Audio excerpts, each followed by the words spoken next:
महाराष्ट्र शासनाच्या सामाजिक न्याय विभागानं सुरू केलेल्या मुख्यमंत्री तीर्थदर्शन योजनेअंतर्गत रामभूमीतून म्हणजेच नाशिक जिल्ह्यातील निवड करण्यात आलेले 800 ज्येष्ठ नागरिक 18 मार्च 2025 रोजी सकाळी 12 वाजता अयोध्या धाम येथे प्रभू श्री रामचंद्राच्या दर्शनासाठी रवाना होणार आहेत। संपूर्ण यात्रेचं नियोजन सहाय्यक आयुक्त समाज कल्याण नाशिक कार्यालयानं केलंय। नाशिक रोड रेल्वे स्थानकावरील प्लॅटफॉर्मवर ही विशेष रेल्वे उभी करण्यात येणार आहे। ज्यांची निवड करण्यात आली आहे त्या सर्व लाभार्थ्यांना समाज कल्याण विभागाकडून संपर्क साधण्यात आला असून त्या सर्व लाभार्थी ज्येष्ठ नागरिकांनी सकाळी 10 वाजता नाशिक रोड रेल्वे स्थानकावर उपस्थित राहावे असं आवाहन श्री देवीदास नांदगावकर सहाय्यक आयुक्त समाज कल्याण नाशिक यांनी केलंय। या विशेष रेल्वेला संपूर्ण फुलांनी सजविण्यात येणार असून मान्यवरांच्या उपस्थितीत हिरवा झेंडा दाखवण्यात येणार आहे व त्यानंतर ही रेल्वेगाडी अयोध्या धामकडे रवाना होणार आहेत।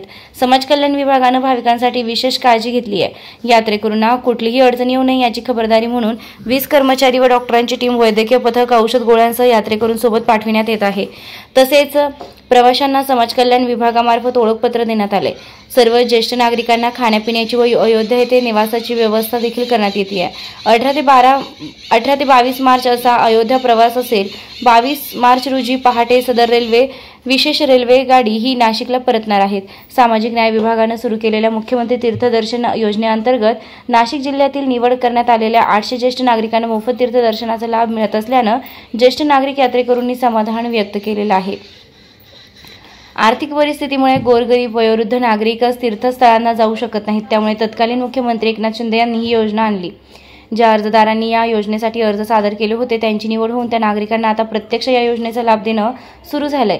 ज्येष्ठांना देशातील महत्त्वाच्या तीर्थक्षेत्राची मोफत यात्रा करण्यासाठी मुख्यमंत्री तीर्थदर्शन योजना शासनाच्या सामाजिक न्याय विभागाकडून राबविण्यात येते आहे। भारतातील एकूण 73 व महाराष्ट्र राज्यातील 66 तीर्थक्षेत्रांचा योजनेच्या मध्ये समावेश करण्यात आलाय।